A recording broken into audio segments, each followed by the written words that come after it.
Radio Universidad de Guadalajara presenta Cosa Pública 2.0. Rubén Martín y Jesús Estrada con los asuntos sociales y políticos más importantes del día.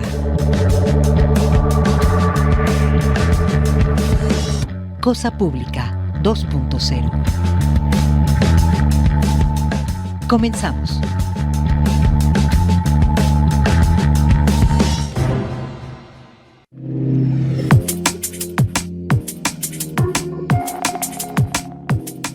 ¿Qué tal? Bienvenidos a Cosa Pública 2.0. Muchísimas gracias por estarnos acompañando en este miércoles 12 de noviembre, en este espacio donde, como cada tarde, le presentamos una selección de los temas sociales y políticos más relevantes de la agenda informativa. Lamentablemente, la crisis por desaparición de personas sigue generando muchísima información y esto revela que es uno, como decimos, quizás el problema social y político más relevante que tenemos en Jalisco, ahora en su vertiente de la crisis forense, que usted recordará está indiscutiblemente asociada a la crisis por desaparición de personas. Vamos a presentarle un primer bloque de información sobre estos asuntos, actividades que está convocando también el Instituto Jalisciense de Ciencias Forenses a una toma de muestras de ADN para algunos municipios de Jalisco, y también sobre este tema conversaremos en el segundo bloque del programa con Jorge Ramírez Plasencia. Él es doctor en Sociología, investigador y profesor de la Universidad de Guadalajara. Formó parte del Comité Universitario en materia de análisis de desaparición de personas y es uno de los estudiosos, de los académicos que más ha seguido este asunto, y hay varios temas que vamos a abordar con Jorge Ramírez, pero también tendremos otros temas, un asunto de estas cosas que hacen que la gente que ha votado por la 4T luego se desencanten. Resulta que el gobierno de Guerrero va a hacer un homenaje a Rubén Figueroa, uno de los exgobernadores, en su momento gobernadores de la era autoritaria y digamos más represora del PRI, y justamente se distinguió por ser uno de los gobernantes de más mano dura, acusado de ordenar matanzas, asesinatos, ejecuciones extrajudiciales, y resulta que el gobierno de Morena le va a hacer un homenaje allá en Guerrero. Increíble lo que está pasando con estas contradicciones. Los productores del campo, agroproductores, están convocando a otras manifestaciones, no están contentos con lo que les ha ofrecido el gobierno hasta ahora. Le vamos a compartir esa información y también información que tiene que ver con asuntos globales.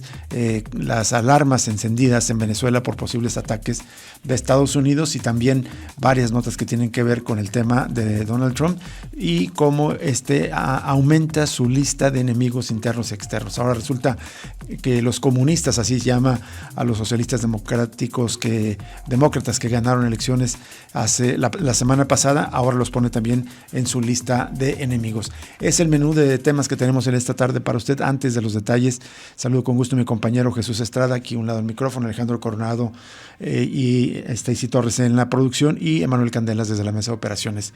¿Qué tal, Jesús? ¿Cómo estás? ¿Qué tal, Rubén Martínez? Un gusto acompañarte. Gracias a todos ustedes por acompañarnos. Vamos a partir con el resumen de la crisis en torno a personas desaparecidas, con el foco puesto en la crisis forense. Y esto porque el diario NTR informa que el año pasado el Instituto Jalisciense de Ciencias Forenses inhumó 191 cuerpos de personas fallecidas sin identificar en los panteones forenses, según lo que notificó este organismo al Instituto Nacional de Estadística y Geografía, el INEGI, que compartió los datos a través de los censos nacionales de procuración e impartición de justicia de este año, uno de ellos publicado la semana pasada. Según los datos difundidos, los 191 cadáveres corresponden a personas fallecidas sin identificar y en su totalidad fueron inhumadas en gavetas individuales dentro de algún panteón forense, sin especificar cuál. Los datos también precisan que el año pasado no hubo inhumaciones de personas fallecidas identificadas. Sin embargo, la práctica de inhumar cuerpos de personas fallecidas identificadas no reclamadas se reactivó en 2025, dado que Ciencias Forenses comenzó a sepultar en panteones forenses a estos cadáveres. En mayo, la autoridad notificó la inhumación de 21 cuerpos de personas identificadas y no reclamadas. Además, recientemente creó la Comisión de Inhumaciones para continuar con esta práctica. Además, hay una disparidad de cifras que todavía no ha sido aclarada. Cuenta que en septiembre el INEGI informó sobre los cuerpos en resguardo en el Servicio Médico Forense, SEMEFO, de Jalisco, afirmando que en 2024 solo había 4 cadáveres en resguardo, pero la cifra no coincidió con los registros del propio Instituto Jalisciense y su director, Alejandro Axel Rivera, lo reconoció el 18 de septiembre en una rueda de prensa. En su momento dijo que ya estaban en comunicación con el INEGI para rectificar la información y alegó que en algún momento hubo fallas en la comunicación entre Ciencias Forenses y el INEGI. Sin embargo, en los datos difundidos la semana pasada como parte del Censo Nacional de Impartición de Justicia 2025, la cifra sigue siendo de 4 cuerpos en resguardo durante 2024, es decir, pese a lo mencionado por el funcionario, aún no se corrige el dato. Otro problema también es que los censos de impartición y procuración de justicia del INEGI evidenciaron que Jalisco tiene rezago en causas penales dentro del Poder Judicial, pero también en carpetas de investigación en la Fiscalía. Pero este rezago también está presente en los servicios periciales. Según los datos del Censo de Impartición de Justicia, el año pasado el Instituto Jalisciense de Ciencias Forenses recibió 151.559 solicitudes para servicios periciales. Todas fueron admitidas. De ese total logró concluir 129.037, 108.822 con un dictamen, pero 20.215 por informe. Y hay un rezago de más de 24,000 servicios que están pendientes por concluir. Y bueno, también noticias relacionadas con esta crisis forense. Ante esta dolorosa crisis de personas desaparecidas que enfrenta el Estado, el Instituto Jalisciense de Ciencias Forenses realizará una brigada en el municipio de Unión de Tula con el fin de ampliar las bases de datos para ejecutar comparaciones entre los perfiles genéticos de familiares de personas desaparecidas y personas fallecidas sin identificar. Será a través de entrevistas contextuales y la toma de muestras de ADN que Ciencias Forenses recopilará la data genética y de características personales para integrarla a su sistema. Estas citas podrán ser solicitadas por familias que habiten en los municipios de la región Sierra de Amula y municipios vecinos de Unión de Tula. Se encuentran Atengo, Chiquilistlán, Cuautla, Limón, Juchitlán, Tecolotlán, Tonaya, Tusca, Cuesco, Ayutla, Tenamaxtlán, Ejutla, El Grullo y también Autlán de Navarro, un municipio más poblado que el resto. Es información importante. La atención a todas las familias se hará este próximo 13, 14 y 15 de noviembre entre las 9 de la mañana y 5 de la tarde en el módulo municipal situado a un costado de la Biblioteca Municipal en la Colonia Centro de Unión de Tula. Se podrá pedir cita mediante un mensaje vía WhatsApp o por llamada telefónica al número 33 14 11 22 15. Lo repetimos, 33 14 11 22 15. De todas maneras, le compartimos esta nota de los colegas de El Informador en nuestras redes sociales para que usted pueda tener estos datos. Hay otro caso que reportan los colegas del NTR y se trata de una búsqueda de Yesenia para localizar a su hermano. Desde el 18 de diciembre de 2018, es decir, se van a cumplir ya 7 años, la vida de Yesenia Lisbeth Amezquita Benítez cambió para siempre. Ese día su hermano Roberto desapareció en Zapotlanejo luego de recibir una llamada para recoger un auto en Juanacatlán. Desde entonces su familia no ha vuelto a saber de él. Han pasado casi 7 años de incertidumbre con carpetas de investigación abiertas tanto en Fiscalía Estatal como en Fiscalía Federal, pero en ninguna hay avances significativos. Yesenia afirmó: el proceso con las autoridades ha sido una pesadilla. Asegura haber recibido amenazas provenientes de la propia Fiscalía Estatal, esto en el año 2022. A partir de entonces dejó de acudir a las oficinas por miedo y solo participa en búsquedas de campo junto a colectivos como Luz de Esperanza y Corazones Unidos, así como en visitas al Instituto Jalisciense de Ciencias Forenses. Denuncia que las autoridades nunca se le han acercado ni le han informado sobre el estado de la investigación. La citamos, dice: siempre dicen que la carpeta está en otro turno o en otra oficina y nunca aparece. Gravísimas las denuncias de Yesenia Amezquita, hermana de Roberto. Dos cosas. Está denunciando que ha recibido amenazas de la propia elementos de la propia fiscalía, y la otra, cuando va a pedir información no le entregan su carpeta de investigación a la cual tiene derecho, que está en turno en otra oficina o no aparece. Gravísimo. Y esto es a pesar de que el gobernador Pablo Lemus otra vez en su primer informe dice que el tema de las desapariciones es un asunto prioritario, que hay que reconocer ese problema para enfrentarlo cuando estas, digamos, trabas burocráticas habituales que han sido reportadas durante años se siguen repitiendo. En la Ciudad de México volvemos a la nota de los colegas de NTR. Yesenia dijo que también existe una carpeta federal y ahí ha encontrado ligeros avances, aunque insuficientes. El pasado 11 de octubre, tras solicitar personalmente la revisión del expediente, se le notificó de una coincidencia con un detenido, dato que nunca le fue comunicado antes. Por su cuenta, investigó a la persona señalada, supuestamente un conocido de su hermano, y envió la información al Ministerio Público, que nunca le respondió. Qué grave también allá en la Ciudad de México. Pero volviendo acá a Jalisco, ella cuenta que las amenazas que recibió, recuerda que la recibió supuestamente de parte de la Fiscalía, la obligaron a huir de Guadalajara junto con su familia, es decir, también es víctima de desplazamiento. Yesenia cuenta que tras dejar su número nuevo a una licenciada del Ministerio Público de la Agencia 6 de la Fiscalía Estatal, hora después comenzó a recibir llamadas en las que le exigían abandonar el estado en 24 horas y cesar la búsqueda de su hermano. Poco después le enviaron fotos de sus sobrinos saliendo de la escuela. Esa misma noche escaparon, pero antes de irse sus autos fueron robados por presuntos policías de Zapopan. Fíjense qué grave esto, según lo que declararon sus vecinos. Tiempo después, cuando puso la denuncia federal, supo que fueron hallados quemados los autos cerca del Panteón de Guadalajara. Yesenia asegura que su hermano era un hombre trabajador dedicado a la mecánica de detallado de autos de lujo, tenía una familia y numerosos clientes, por lo que no sospecharon cuando recibió la llamada para recoger un vehículo. Días después supieron que la persona que lo contactó, apodado Calaco, estaba relacionada con la investigación. El caso ha dejado profundas heridas en la familia Mezquita. Mi mamá hizo una tumba simbólica para rezarle, pues cada quien vive su dolor de distinta manera. Mi papá me acompaña en marchas y búsquedas, pero todo esto nos ha roto como familia, reveló Yesenia. El tener a un familiar desaparecido te mata de distintas formas, pero te va acabando poco a poco. Ojalá en el departamento, en la oficina de comunicación de gobierno del estado, en Palacio de Gobierno, le hagan llegar este caso al gobernador Pablo Lemus y personalmente atienda este caso gravísimo. Solamente en estos 6 párrafos que tiene esta nota, encontramos al menos 4 gravísimas anomalías, amenazas de muerte. Le da información a un ministerio público y resulta que luego le avisan que tiene que dejar el estado, obligándola a desplazarse, le roban sus autos, se los queman. Esto solamente por dedicarse a buscar al hermano cuando no hay ninguna investigación. Es decir, dedican más tiempo en criminalizar y en revictimizar que estar buscando a la persona desaparecida. Inaudito lo que está ocurriendo en Jalisco con este caso de las desapariciones, porque hay que recordar que no es la primera ocasión que hay familiares que dicen que reciben amenazas de parte de miembros de la Fiscalía y otros que es la Fiscalía misma quienes ha desaparecido algunos familiares, como el caso de el hijo de Héctor Flores del colectivo Luz de Esperanza.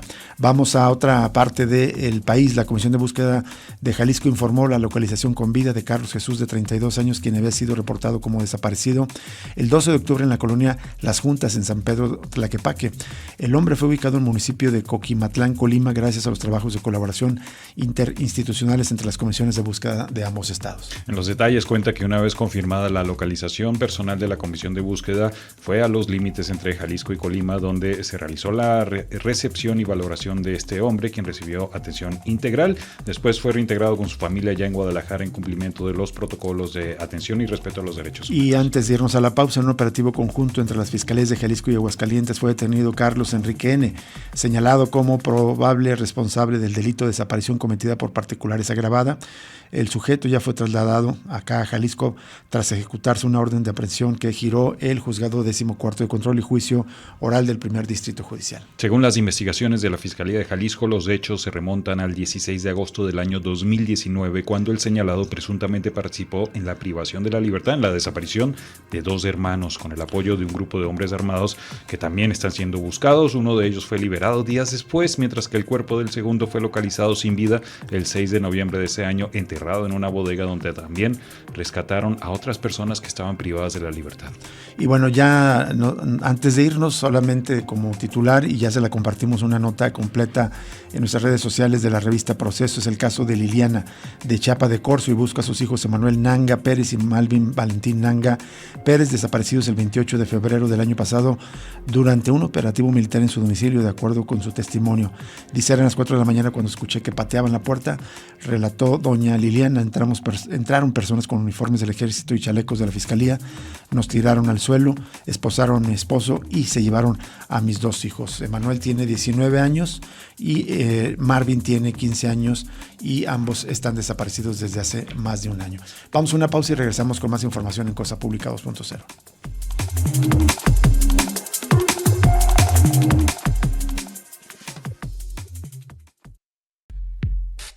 Cosa Pública 2.0.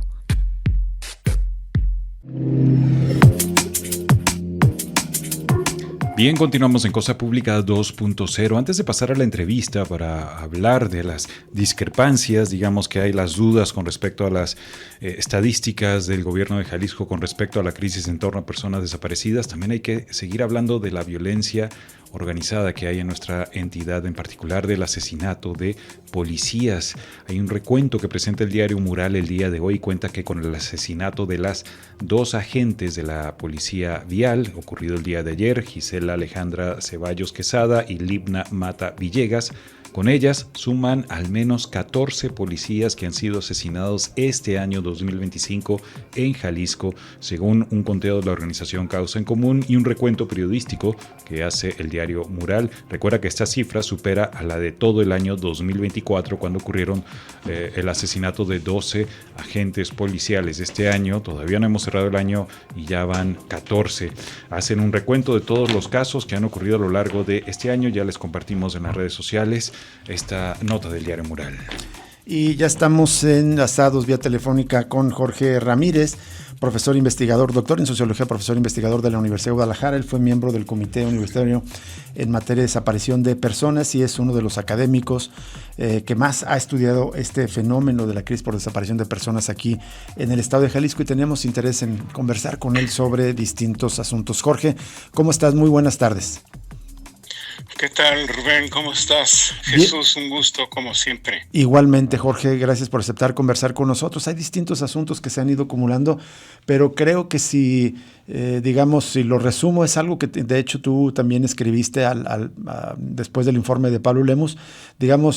Supuestamente en términos del discurso reconocen que se vive una crisis, pero en términos ya de los hechos, tanto en los datos, en las cifras, me parece que hay una intención deliberada de decir, no, ya vamos mejorando, hay menos desaparecidos, Jalisco ya no es el primer lugar.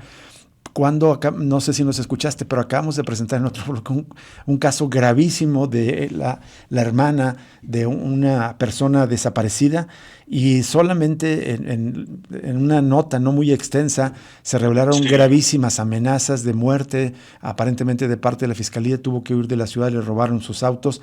Esto es sin contar que no hay ningún avance en su investigación. Es decir, discursivamente Pablo Lemus dijo muy serio delante de todos sus invitados, que es clase política y empresarial, les dijo el problema de las desapariciones es importante, hay que reconocerlo para enfrentarlo. Pero, ¿qué pasa desde tu opinión? Pues mira, efectivamente, como mencionas, hay una especie de esquizofrenia en la política del gobierno del Estado. Por un lado, hay esa clase de reconocimiento retórico del problema, mucha disposición a dar disculpas a las víctimas y reconocer que se trata de un problema pues muy serio, pero por el otro lado, llama mucho la atención que están con una política reciente de alterar los datos que tiene el gobierno del Estado. Ellos mismos están generando un cómputo a nivel nacional que no se parece en nada al que hemos venido siguiendo en el propio Estado, ¿no? Las disparidades son grandes y eso preocupa porque pues si continúan así van a terminar maquillando el problema de una forma en que no vamos a poder tener noticias mucho más claras del tamaño, ¿no? Para el auditorio, Jorge, ¿nos especificas en qué consiste esa manipulación de las cifras, especialmente las del el comparativo entre el registro estatal y el comparativo federal? Sí, es sorprendente porque el gobierno del Estado había abandonado la alimentación del Registro Nacional desde marzo del 2022. Lo dejó prácticamente en 15,000 casos y continuó con su registro estatal, cada mes reportándolo.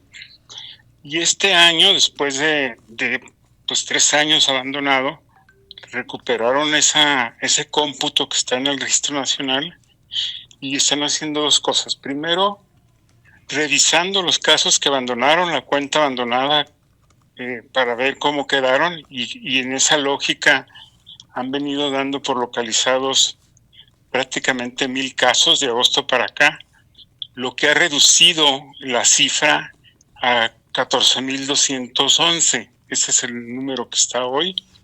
Y eso coloca al Estado en la segunda posición a nivel nacional. Pero lo que no han hecho es reportar los casos nuevos acumulados desde el 2022 para acá. Entonces hay una diferencia importante. Estamos hablando, pues, en Jalisco tenemos casi, de acuerdo a las propias cifras del gobierno del estado, más de 16,000 personas desaparecidas. Si sumamos la cuenta de las personas desaparecidas y los que ellos consideran que ya se pueden archivar, y lo cual es otro punto a discutir, ¿no? Claro. Entonces, tenemos una cifra local de más de 16,000 personas que no se han localizado, y ya en la cuenta que ellos mismos están arreglando a nivel nacional, el dato son 14,211. Estamos hablando de 2,000 personas, ¿no? Exactamente, que representan casi el 15%. O sea, la diferencia no es que sea por decenas, sino estamos hablando, como ya bien mencionas, de 2,000 personas. Es insostenible esa diferencia de cifras, ¿no?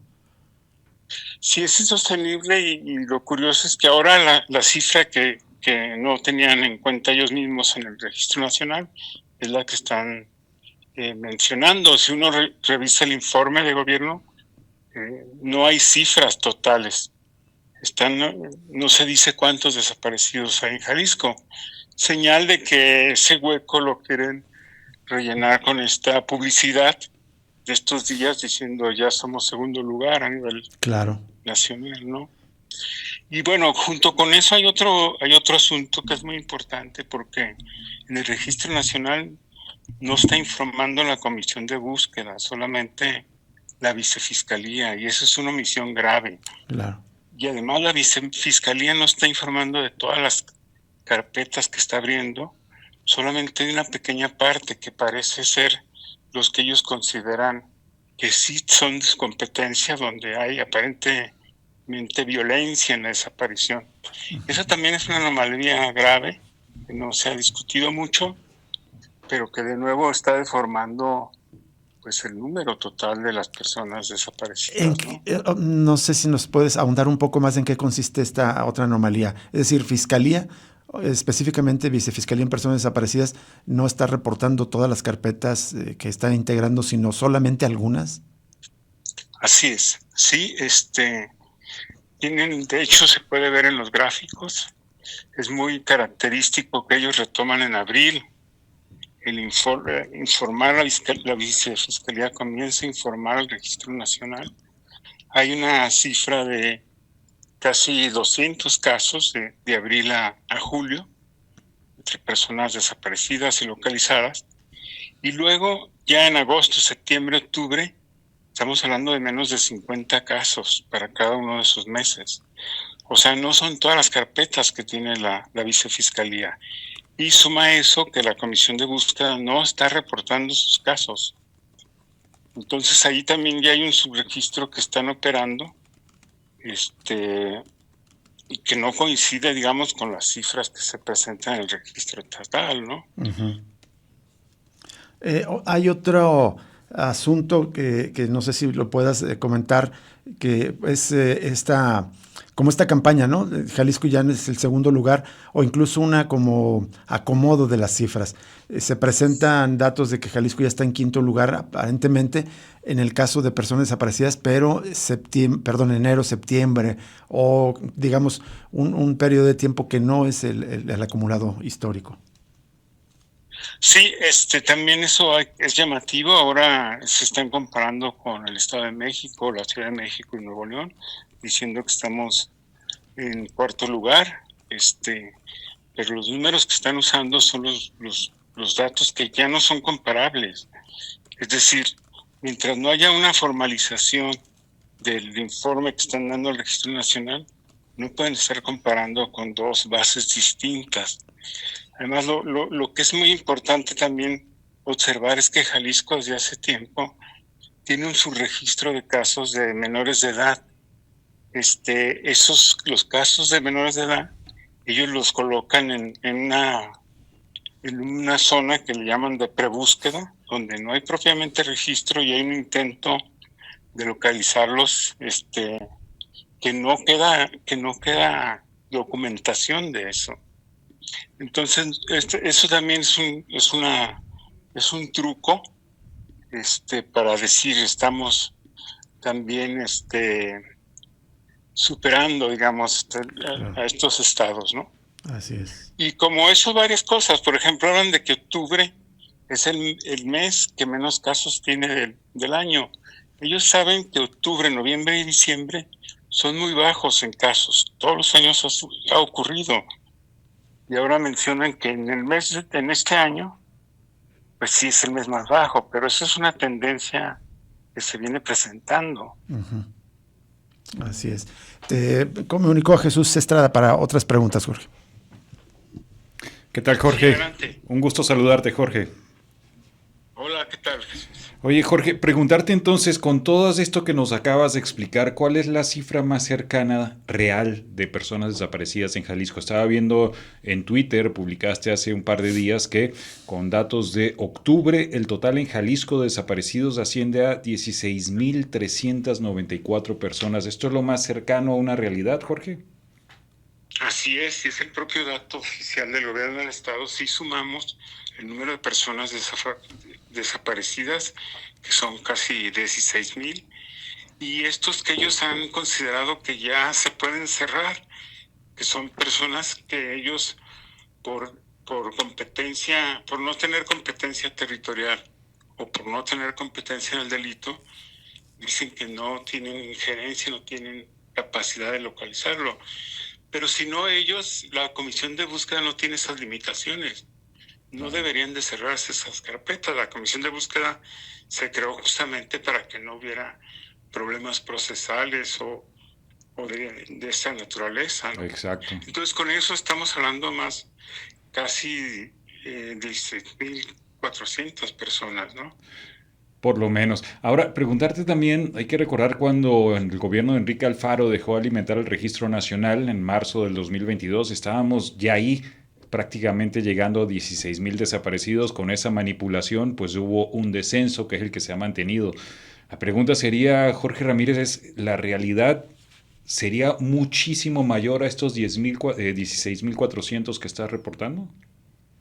Totalmente. Y hay un problema también que eso no lo está tratando seriamente el gobierno del estado, que es el reclutamiento de los niños, niñas y adolescentes. Claro. En Jalisco en estos meses sabemos que está totalmente fuera de control. Y ahí la posición del gobierno del estado ha sido insistir en que se deben regular las centrales de autobuses a nivel nacional. Pero eso no es suficiente.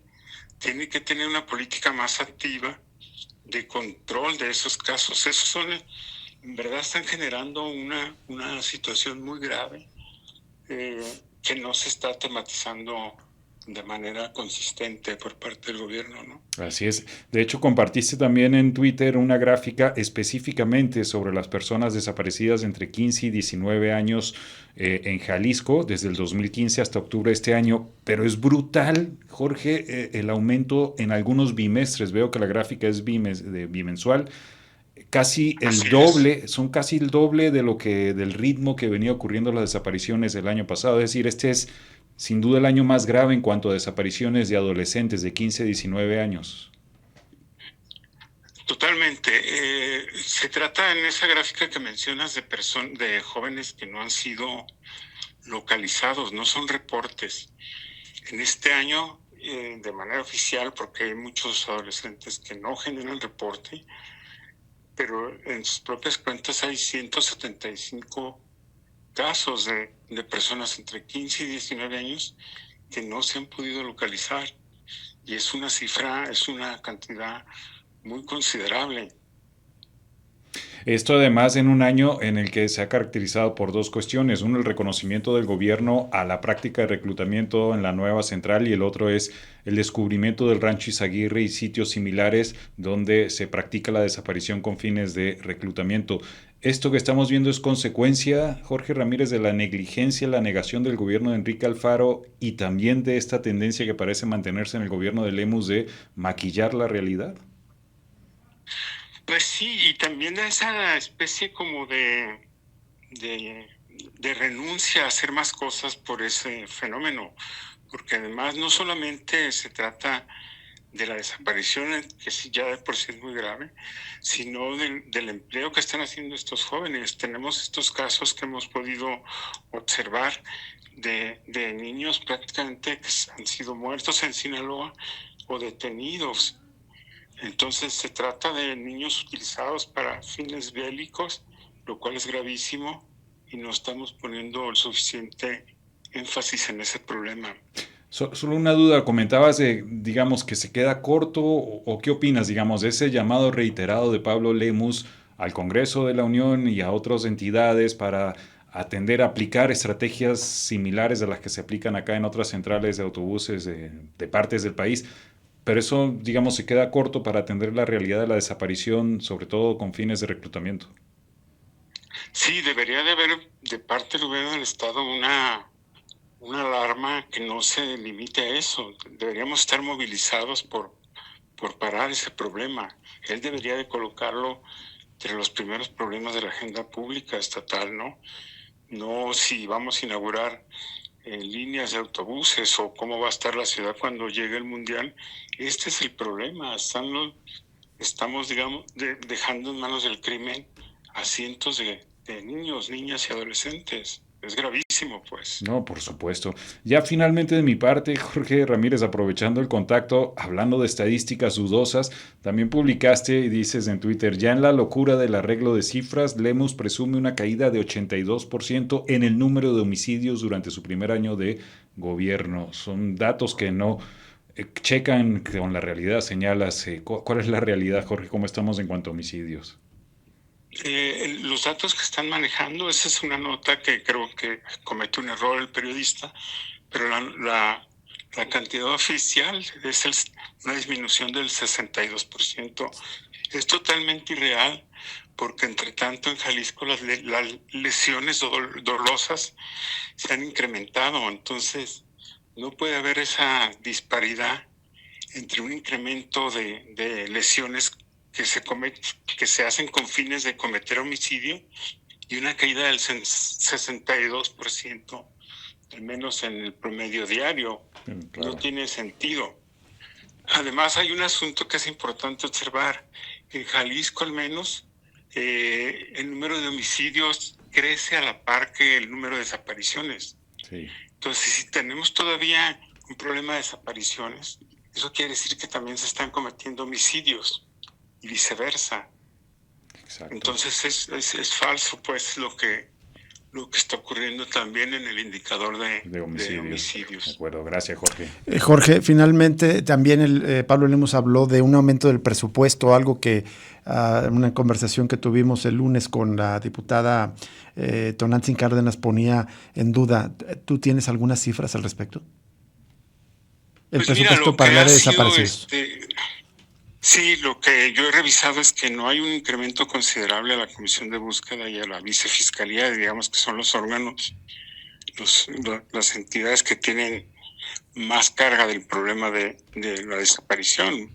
Uh-huh. Es la adquisición de equipo. Y algo que el mismo Lemus mencionó en su informe, que es este reconocimiento como población vulnerable, que se aprobó en el Congreso, pues no le están colocando recursos. Uh-huh. No se trata de un reconocimiento simbólico, hay que poner dinero para hacer realidad, que se volvieron, que tienen ese reconocimiento de vulnerabilidad, ¿no? Prioritarias, de atención prioritaria. No se ve el dinero para esa ese reconocimiento jurídico. Así es. Muy bien, Jorge Ramírez, pues como siempre te agradecemos tu disposición para conversar con nosotros y analizar y esclarecer estos temas tan delicados, tan importantes para toda la sociedad. Muchísimas gracias a ambos. Al contrario. Saludos. Saludos cordiales. Jorge Ramírez, profesor investigador de la Universidad de Guadalajara y exintegrante del Comité Universitario en materia de desaparición de personas. Nos vamos a una pausa y regresamos con más información.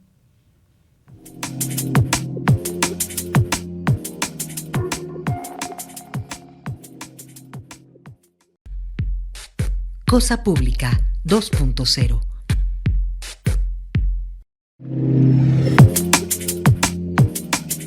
Seguimos en Cosa Pública 2.0. Bueno, antes de la entrevista, mi compañero Jesús Estrada estaba compartiendo esta nota de los colegas del diario Mural que hace un recuento de todos los policías asesinados.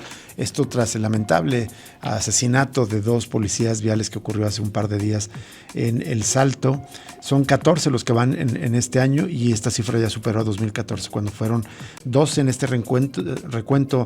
Destaca, por ejemplo, en Teocaltiche, donde no solo fue ultimado a balazos el director de seguridad, sino que también un mes después fueron localizados cadáveres de otros 4 policías.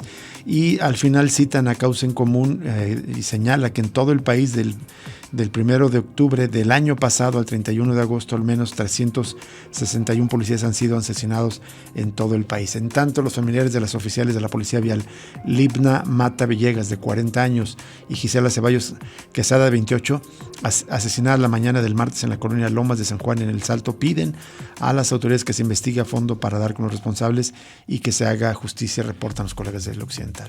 Ahí traen declaración de Mónica Guevara, quien es tía de Gisela. Ella indicó que las policías solamente salieron a trabajar todos los días y a cumplir con sus labores de forma profesional, a pesar de los riesgos que ello conlleva. Y la citamos, dice, y nada más que solamente se haga justicia para las 2, porque ellas estaban haciendo su trabajo. Aunque hay muchas versiones, ellas hacían lo de diario. Sabemos que salen día a día a hacer su trabajo, y yo creo que cualquier trabajo es arriesgado, no se diga el de ellas, pero ellas lo hacían con todo, muy profesionales y muy responsables, porque ante todo son la cabeza de familia, señaló. En esta nota también se toma el punto de vista del comisario de la Policía Vial, Jorge Arispe, y él dijo que ambas oficiales eran trabajadoras y tenían un expediente limpio. Dijo que en la mañana del martes las 2 oficiales reportaron vía radio, como marcan los protocolos de la dependencia, la detención de un vehículo con vidrios polarizados, pero no informaron de ninguna anomalía.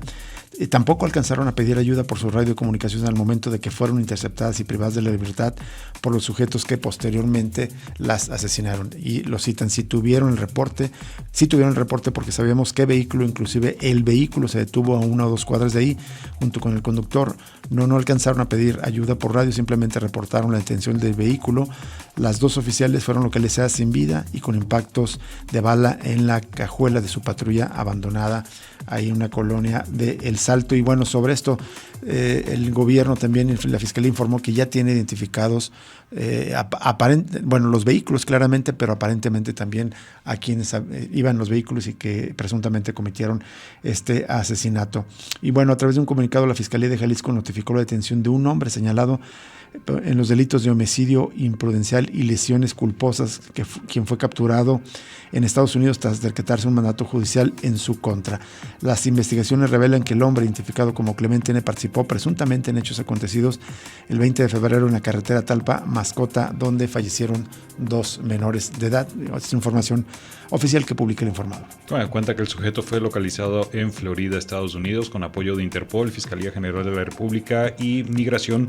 Fue trasladado hasta Tijuana, pero qué grave este tipo, pues asesino de 2 menores de edad. Y bueno, tras el asesinato de Carlos Manso, la justificada rabia e indignación que ha generado en todo el país, hay pues un intento de deslinda, así lo leo yo, me parece, de las autoridades de Michoacán, especialmente de la Fiscalía, aparentemente de volver a investigar a los policías municipales que formaban el primer círculo de seguridad de Carlos Manso. El protocolo de protección que brindaba la Guardia Nacional a Carlos Manso, al alcalde de Uruapan, no falló. Esto dijo el secretario de la Defensa Nacional, Ricardo Trevilla. Si desde un principio él tal vez hubiera aceptado que fuera el personal de la Guardia Nacional que lo protegiera de manera más cercana, se hubiera incrementado su nivel de seguridad. enfatizó el mando militar en la rueda de prensa mañanera de ayer a pregunta expresa sobre si hubo deficiencias en los protocolos. Interrogado sobre si los escoltas no pudieron prever que se podría dar regresión a un lugar público como sucedió, el secretario de la Defensa rechazó que lo correspondiente a la Guardia Nacional haya presentado algún inconveniente. El protocolo no falló, falló el otro. El protocolo de nosotros, hablo de la Guardia Nacional, y más bien pues estarían sugiriendo que los policías municipales que formaban, según dicen ellos mismos, el primer círculo de protección no actuó de manera adecuada, y de hecho van a volver a declarar estos policías municipales en otra nueva indagatoria. Y esto es lo que confirmó Omar García Harfuch sobre pues lo que procede de la declaración de estos dos sujetos. También el general Trevillas dijo que después de esa experiencia, a partir de ahora la corporación tratará de concientizar más a las personas a las que brinda servicio de protección a fin de que cooperen en la implementación de los protocolos, esto a las que solicitan protección federal. Son 70 personajes de la vida pública que están teniendo protección de parte de la Guardia Nacional con 450 efectivos. En tanto, acerca de este plan de pacificación para Michoacán, hay un pronunciamiento del Consejo Supremo Indígena de Michoacán, Consejo Libre y Autónomo, independiente de gobiernos, partidos políticos y órdenes religiosas, y que está conformado por autoridades tradicionales de 80 pueblos de purépechas, otomís, ñañu, matlacinca, prinda, náhuatl y afromexicanos de Michoacán. Ellos dicen, gobiernos de diversos partidos políticos han gobernado México y Michoacán y ninguno ha podido resolver la crisis de inseguridad, violencia y derechos humanos en que vivimos. Históricamente han convertido a nuestra entidad en un laboratorio de políticas de seguridad y planes nacionales y estatales, desde la guerra contra el narco, con el operativo conjunto Michoacán, pasando por la Comisión para la Seguridad y el Desarrollo Integral de Michoacán, con la imposición del virrey hasta el Plan de Justicia Purépecha, el Plan Lázaro Cárdenas y ahora el Plan Michoacán para la Paz y la Justicia. En este contexto estamos cansados y hartos de tanta incapacidad, inseguridad, injusticia e impunidad sistémica. Dice, ante la conformación del Plan Michoacán, exigimos enérgicamente al Estado mexicano que no sea un acto de simulación como lo que acontece con el Plan de Justicia del Pueblo Purépecha, donde no tiene un presupuesto propio para su operación ni brinda ninguna justicia, toda vez que las comunidades solicitaron la creación de una comisión de la verdad y justicia para los desaparecidos, asesinados y encarcelados de los pueblos indígenas, esto para los más de 70 casos de autoridades tradicionales y comuneros que han sido reprimidos o criminalizados por defender los bosques, el territorio o sus comunidades. Sin embargo, a la fecha no ha sido instituida, ni mucho menos hay obras de infraestructura realizadas o acciones de alto impacto para los pueblos. Y también denunciaron que para la conformación del Plan Michoacán no fueron consultadas debidamente a las comunidades, toda vez que únicamente convocaron a 48 de 500 que existen en la entidad, dándoles únicamente una participación, lo ponen entre comillas, de apenas 2 minutos por cada pueblo para exponer sus problemas. En síntesis, el Plan Michoacán es discriminatorio, unilateral y engañoso, por lo que exigimos categóricamente que se consulte apropiadamente a todos los pueblos originarios y se incorporen sus exigencias. Finalmente, invitamos a todas las comunidades a movilizarnos hasta lograr ser respetada su palabra. Firma este comunicado Consejo Supremo Indígena de Michoacán, que es divulgado en la página del Congreso Nacional Indígena. Vamos a una pausa y regresamos para presentarle más información y cerrar el programa de esta tarde.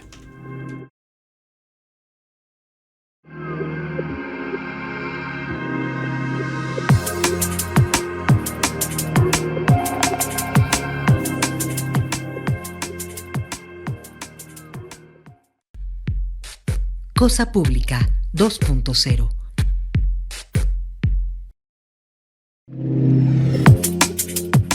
Seguimos en Cosa Pública 2.0 y muchísima información no vamos a alcanzar a compartirle, al menos anunciarle y ya compartírselas en nuestras redes sociales. Hay un anuncio importante que hizo el gobierno mexicano a través de la Secretaría de Hacienda y Crédito Público, quien identificó 13 casinos donde se detectaron operaciones posiblemente relacionadas con lavado de dinero y señala, por su alto riesgo financiero fueron bloqueadas por la Unidad de Inteligencia Financiera para evitar que sean usadas por el crimen organizado. La Secretaría de Gobernación dispuso la suspensión inmediata de estos establecimientos establecimientos. Cuenta que algunos de los casinos hicieron movimientos millonarios en efectivo y transferencias hacia varios países, entre ellos Estados Unidos, parte de los envíos mediante plataformas no reguladas, es lo que dice la Secretaría de Hacienda. Y estos casinos se encuentran unos aquí en Jalisco, Nuevo León y Sinaloa, Sonora, Baja California, Estado de México, Chiapas y Ciudad de México, y se detectaron movimientos millonarios en efectivo y transferencias, como ya se dijo en la primera parte, hacia Estados Unidos, pero también hacia Rumania, Albania, Malta y Panamá. Curiosamente, me parece que varios de esos países con transacciones sospechosas o de blanqueo como Panamá. Ya les compartimos en esta nota en nuestras redes sociales, pero hay una característica.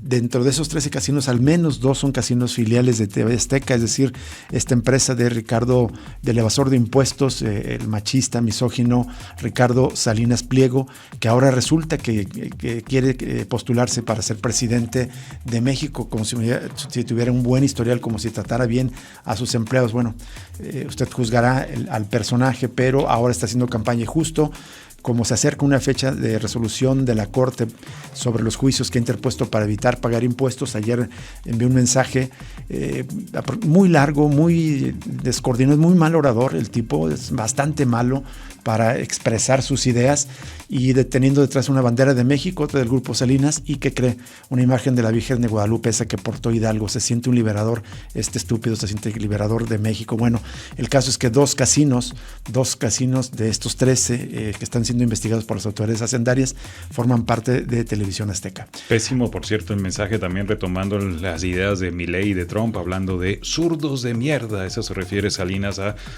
quienes, digamos, tenemos otras ideas políticas. Criticando que no han funcionado los modelos ni de Cuba, ni de Venezuela, ni de Nicaragua, pero me pregunto qué piensa de China, que es un régimen expresamente comunista gobernado por un partido comunista y que está dando resultados con creces para no solamente sacar de la pobreza a millones de personas, sino en términos de desarrollo tecnológico, de oportunidades, y convirtiéndose de hecho en la potencia,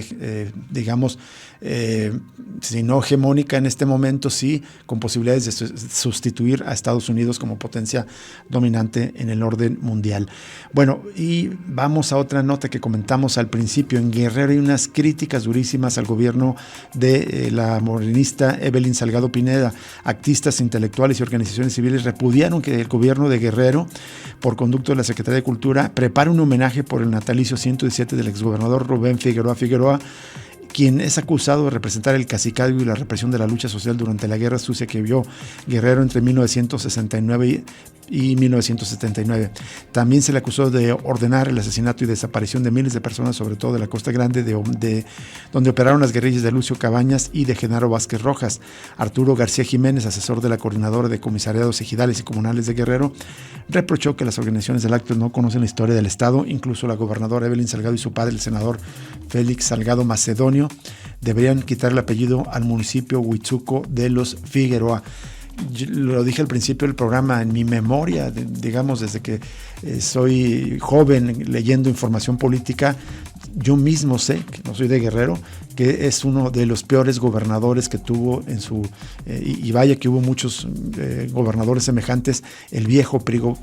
Si hubo algún gobernador represor por antonomasia, ese fue Rubén Figueroa, y ahora resulta que un gobierno morenista presuntamente de izquierda le quiere preparar un homenaje. Son de estas contradicciones de la Cuarta Transformación que luego lastiman su aparentemente legado de izquierda, su postura de izquierda. Ya les dejamos la nota de la completa de la jornada, pero ahí recuerdan que en el gobierno de Figueroa lo señalan de ser artífice de la guerra sucia. Hubo más de 1,000 desaparecidos, muertos y encarcelados, y de hecho vienen testimonios de varias víctimas directas de esa represión. Y bueno, antes de irnos también le compartimos que los agricultores mexicanos anuncian un paro nacional para el próximo 24 de noviembre. Otro paro más. Agricultores y transportistas mexicanos anunciaron ayer un paro nacional para el próximo 24 de noviembre ante la falta de acuerdos con el gobierno respecto a sus demandas de establecer un precio fijo para el maíz y frenar la inseguridad en las carreteras. Heraclio Rodríguez, dirigente del Frente Nacional para el Rescate del Campo, dijo que no aceptan los supuestos acuerdos que el gobierno anunció negociado con los productores para subsidiar el precio del maíz, lo cual, acusó, solo beneficia a los empresarios y no abona a la mejora del campo. Frente al Palacio Nacional, Rodríguez informó que una alianza entre agricultores y transportistas se está organizando para continuar las movilizaciones que han realizado en los últimos días, pero ahora de forma conjunta.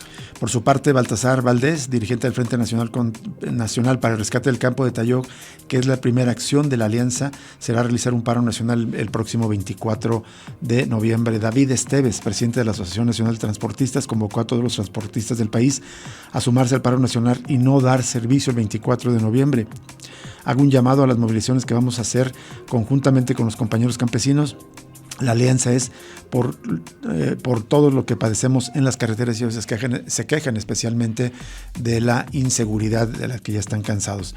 Y bueno, en notas semejantes, organizaciones civiles mexicanas hicieron un llamado el día de ayer al gobierno mexicano a garantizar un comercio justo y libre de explotación y además de reforzar los mecanismos laborales en la próxima revisión del tratado comercial con Estados Unidos y Canadá prevista para 2026. Es una nota de la agencia EFE, también como la nota anterior que leímos. Es interesante esto porque cómo se están planteando muchas peticiones de cara a la renegociación del TEMEC, esto porque los agricultores también están pidiendo que los granos queden fuera de la próxima revisión del Tratado de Libre Comercio. Citan en esta nota a Guillermo Torres, coordinador de Justicia Transicional en el proyecto de Derechos Económicos, Sociales y Culturales, y él subrayó que el TEMEC no debe quedarse en el papel, tiene que traducirse en herramientas efectivas para erradicar el trabajo forzoso y proteger los derechos de quienes sostienen las cadenas globales de producción, fue lo que dijo. Bueno, y justo hablando de Ricardo Salinas Pliego, hay una nota del diario La Jornada donde dice que la fortuna de los súper ricos creció 30%, la riqueza conjunta de las 5 personas más acaudaladas de México creció 30% desde que comenzó la actual administración de octubre del año pasado, solamente en un año. Y aquí citan a Carlos Slim, a Germán Larrea, Alejandro Ballilleres, María Asunción Aramburu Zavala y el único que es la excepción es Ricardo Salinas Pliego, que justamente enfrenta deudos fiscales ante el SAT y procesos también en Estados Unidos por demandas de sus acreedores.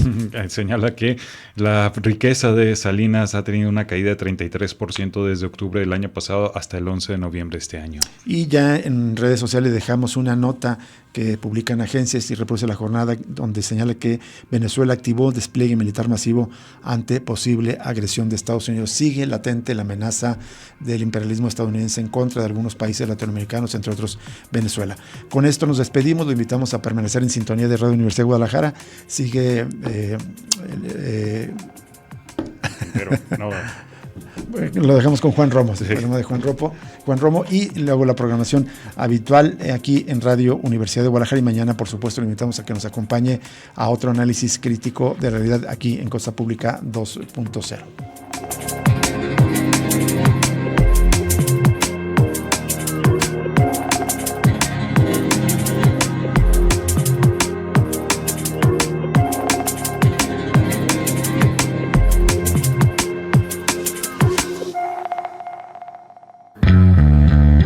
Radio Universidad de Guadalajara presentó Cosa Pública 2.0. Rubén Martín y Jesús Estrada con el análisis crítico de la actualidad. Cosa Pública 2.0. Gracias por escucharnos.